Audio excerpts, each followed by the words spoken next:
最近，拜登宣布退出2024美国总统大选，改支持现任副总统贺锦丽参选。拜登为什么会退选？贺锦丽又是什么来历？今天就让我们一起来聊聊拜登退选与贺锦丽吧。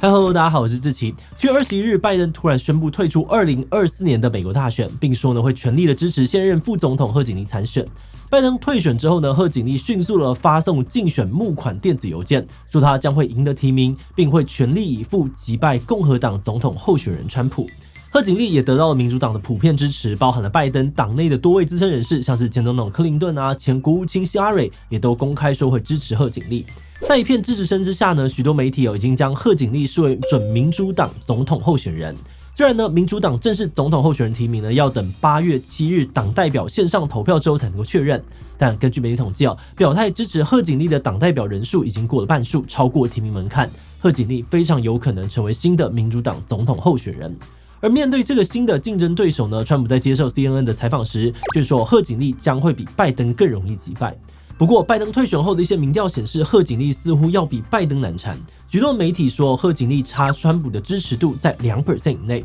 甚至最新的 ABC 新闻网民调还显示，相比上一周呢，贺锦丽的支持度上升了 8%， 达到 43%， 超过了川普 36% 的支持率。那么呢，美国大选趋势究竟会怎么走？拜登为什么会退选？准民主党总统候选人贺锦丽到底是谁？还有什么样子的背景跟能耐？他真的有可能胜过川普，赢得总统大选吗？不过在开始今天的讨论之前呢，先让我们进行工商服务时间。带小朋友出门不给手机怕他吵闹，拿走手机时又会发脾气，在家尽量不用3C， 但去亲朋好友家时，电视、平板根本无限供应，家长真的是很难做。猫狗狗3C 数位教养套组呢，是在离不开荧幕的 AI 时代，为学龄前儿童设计的素养教材，给孩子正确的使用观念，提早培养3C 自控力。使用绘本建立与3C 健康相处的观念，引导孩子了解3C 的好与坏，以及离开荧幕可以得到的感官体验，一起设定适合的使用时间，再搭配游戏探索感官乐趣，深化观念，边玩边学习，训练观察力、认知能力和调节情绪，更增加生活体验，减少未来沉迷3C 的风险。现在新书上市呢，有超划算的早鸟限时优惠，结账输入77推荐再打9折。8月28前下单还能够抽价值2500元的出游券，最多3次的抽奖机会，快点开资讯栏把握优惠吧。美国东部时间7月21日13点46分，现任总统拜登突然在 X 上宣布，他将退出2024年的美国总统大选。半个小时之后呢，他又发布了新的贴文，说会全力支持现任副总统贺锦丽，支援他成为新的民主党总统候选人。3年之后，拜登也在白宫椭圆形办公室发表全国电视演说，进一步的说明退选的原因。他提到，尽管他觉得自己的政绩和在国际事务上面的领导力都有利于连任，但为了拯救民主，他愿意将个人抱负搁置在一旁。宣布退选呢，对拜登来说可能不是一个容易的决定。据 BBC 的报道呢，拜登是直到宣布当天的早上才正式下定决心退选。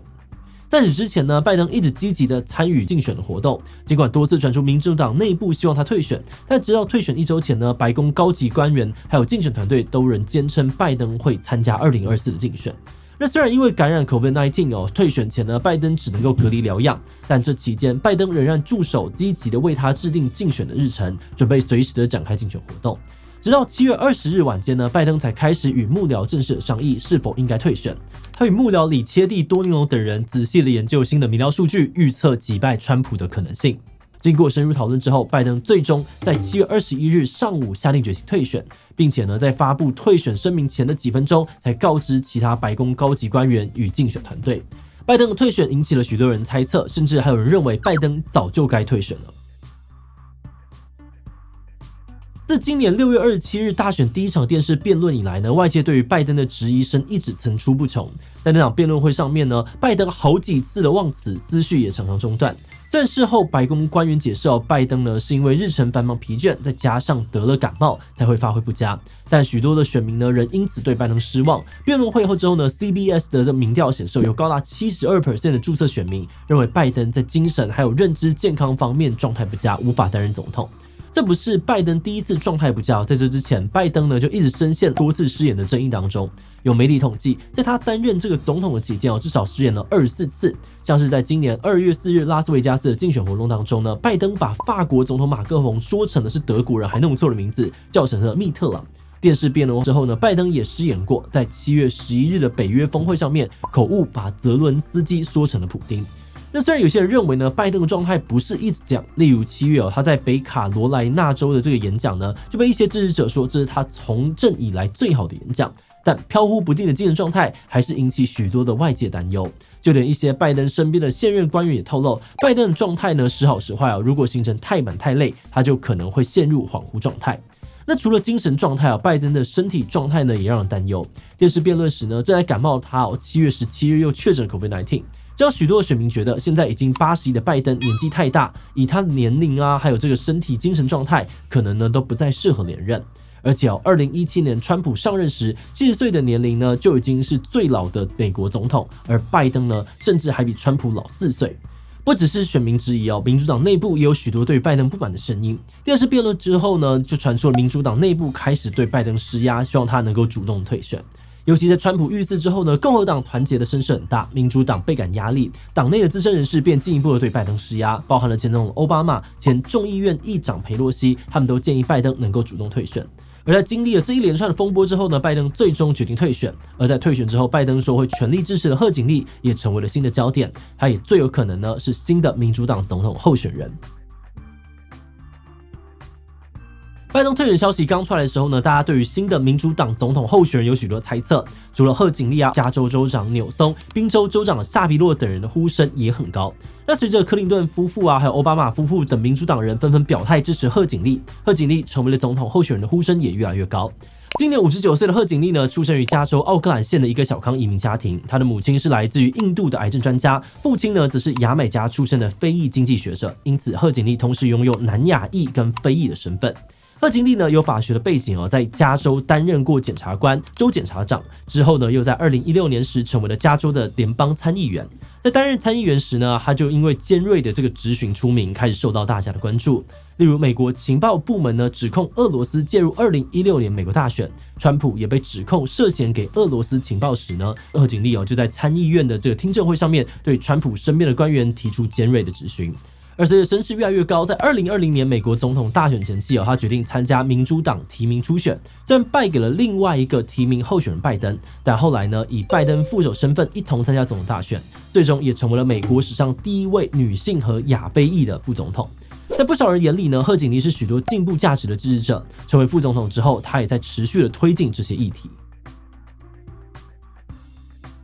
贺锦丽长期关注生育自由环境保护还有气候变迁等等议题，例如今年她发起了一场全国性的争取生育自由巡回活动，倡导女性有权对自己的身体做决定。她强调堕胎禁令造成的伤害，呼吁国会恢复对于罗素韦德案的保护。在经济政策上面，他也注重公平，强调解决收入不平等的问题。还在担任参议员的时候，就曾经提案说要为中低收入户提供最高6000元的税额减免。担任副总统时，他也协助通过了降低通膨法案和美国救助计划，后者为年收入75000美元以下的人发放补助金，并为低收入者提供房租补助，以减轻 COVID-19 对他们的经济冲击。那尽管贺锦丽提出了许多政见在他担任副总统期间也面对了不少的争议，政治支持率一度掉到 30% 以下，创下了有史以来副总统最低的支持率纪录。副总统任内的拜登与贺锦丽两人的民调支持率一直不高，甚至他个人的选民好感度比拜登还要更低，在2021年11月时呢，一度降到了 30% 以下。这期间比较大的争议来自于他处理移民问题上。2021年拜登上任之后呢，委任贺锦丽处理南部边界的非法移民问题，但他在同年6月被记者质疑为什么迟迟没有去美墨边境视察时，含糊的回应说会在某个时候去，之后呢又以自己要出访欧洲来回避。这样子的回答呢，遭到了许多的批评许多人认为呢他不够诚实，找借口辩解，甚至还对他的个人能力产生了怀疑。那除了回忆上面的争议呢，也有一些人觉得贺锦丽在处理非法移民时不够强硬，造成了美国非法移民的人数不断的升高。去年11月仅1个月就记录到24万的非法移民。不只是移民问题呢，贺锦丽身边的这个幕僚助手也时常的更动，像是他的办公室主任副主任、新闻秘书等等职位都有换过。这样的高离职率呢，让人担忧副总统办公室容易士气低落、功能失调。另外成为了准民主党总统候选人之后，他之前的经历也都被仔细的检视。2014年加州47号提案公投通过，这个提案呢将一些原本是属于重罪的犯罪类型重新调整量刑改成是轻罪。比如说呢，如果是窃盗金额不超过$950，就只能够算是轻罪。NBC 报道说，贺锦丽当时呢在加州任总检察长的时候，他领导的总检察长办公室在法案推动的过程当中扮演着重要的角色。但法案真正实施之后，却引发了许多的争议。很多人认为后来加州出现的零元购，也就是抢劫问题，都跟他主导的这个法案有关。那在这些争议之下呢，大家也都很好奇究竟贺锦丽有没有机会战胜川普，成为新一届的总统？有些媒体分析，比起拜登呢，贺锦丽在选举上面有着更多的优势。她女性亚非裔的多元身份呢，有利于吸引来自这些群体以及支持多元文化选民的选票。而且他可能呢在年轻选民当中也有一些优势，除了他在生育自由气候议题上面的进步姿态能够吸引到年轻支持者，最近他之前演讲时的片段也被制成迷影片，在年轻的社群当中广为流传。在演讲当中呢，他为了说明每个人都离不开自己的生活背景，而引用母亲常说的话：“你以为你是从椰子树上面掉下来的吗？”说完之后忍不住大笑起来。You think you just fell out of a coconut tree? You exist in the context. 虽然直率有点出糗的影片呢，让许多年轻人开始说她是 brat， 也就是呢有点邋遢，会说蠢话，但却很诚实直率的女孩。在这些年轻人眼里呢，贺锦丽这样子的表现很亲民，但另外一些人却反而觉得这突出了贺锦丽的演讲没有内容。有人批评说呢，贺锦丽虽然在这个参议院问政的时候很犀利，但在施政的时候却缺乏了个人的魅力。例如，早在2020年呢，他竞选总统候选人提名的时候，就有媒体说他缺乏说故事的造梦能力，在政见论述里面呢，也常常跳东跳西，缺乏了号召的连贯性。而这些呢，都是川普比较擅长的。另外相比川普呢，贺锦丽也相对的缺乏了一些草根经验。他长期活动的加州呢，是幅员广大、支持稳固的这个民主党铁票仓。他的竞选策略呢，也习惯于大型的广告联播、接受媒体访问的空战模式，反而缺少了与基层选民拉票互动的经验。而他多元的身份呢，也反而可能会成为一个被攻击的焦点，被对手做文章，让选民呢产生他是靠政治正确上位的想法。那么，除了一些可能的猜测与分析，从现在的民调数据来看，又是谁比较占优势呢？整体民调上面仍是川普领先，只是这个差距并不大。纽约时报与席耶纳学院民调指出呢，川普仅领先贺锦丽1个百分点。华尔街日报的民调呢，指川普赢2个百分点。今天的民调称川普呢领先3个百分点。这3项民调都显示选情变得更加的紧绷。第一次辩论之后，川普领先拜登6个百分点，现在川普的优势有所减少。而 ABC 新闻网的民调还显示，相比1周前呢，贺锦丽的支持率上升了 8%， 到达了 43%， 超过了川普 36% 的支持率。另外，在美国大选当中，有些州是民主党、共和党两党的铁票区，而另外一些州呢，就没有哪党的候选人占压倒性的优势。每次选举呢，都可能有变数，这些州也被称之为是摇摆州。那美国大选获胜的关键呢，就是拿下这些摇摆州的票数，尤其像是宾州密西根、亚利桑那等7个关键摇摆州的票数。在拜登退选前，大部分的民调当中，这些关键州多数是川普领先。但在最新的彭博社民调显示，在7个关键摇摆州当中呢，贺锦丽的支持度在4个州当中领先了川普，在乔治亚州打平，只在北卡罗来纳州以及宾州落后川普。那有些人说，这两者差距缩小的这一点呢，可以看出改换贺锦丽参选，确实是让一些质疑拜登的民主党选民回流。但也有些人说呢，民调并不能够很好的反映真实状况，比如像这个彭博社的创始人是民主党党员，而且纽约时报、ABC 的立场都偏左，所以川普支持者呢可能就没有被涵盖到统计范围内。例如2016年呢，川普与希拉蕊竞争时呢，民调大多是预测希拉蕊胜。选前几天时呢，也有民调说希拉蕊能够拿下过半的摇摆州，但最后川普却意外的当选。这人认为川普竞选获胜的可能性更高，只是没有反映在民调当中。这次拜登退选，其实我们感到挺意外的在之前川普遇刺的影片当中，我们还提到遇刺之后，美国讲团结的声势变大，民主党内部呢可能因此放下原本的诉求，不再施压拜登退选。但没有想到，没有过多久，拜登就宣布退选。那我们觉得能在这样子讲团结的氛围之下做出这个决定，民主党内部可能是真的评估过，推出新的候选人更加的有利。尤其他女性亚非裔的身份，可能也比拜登更能够吸引到一些民主党支持者的选票。不过，我们感觉贺锦丽的支持度可能也并非像现在民调说的那么乐观。贺锦丽还没有正式的开始竞选活动，提出当选后的政见。现在他的支持度攀升，可能也并非因为他本人如何，而是现在选民对于重振旗鼓、提出新鲜人选的民主党有着很大的期待，并将这份期待投射到了贺锦丽身上。而且虽然换了新的人选，但民主党之前处理棘手的问题，像是移民犯罪率问题，仍没有解决。这个问题呢，之前也都很大程度影响到了贺锦丽副总统支持度。那等大家对于新候选人的新鲜度过去之后，他们的这些争议也可能更容易的再次被关注，影响大家的好感度。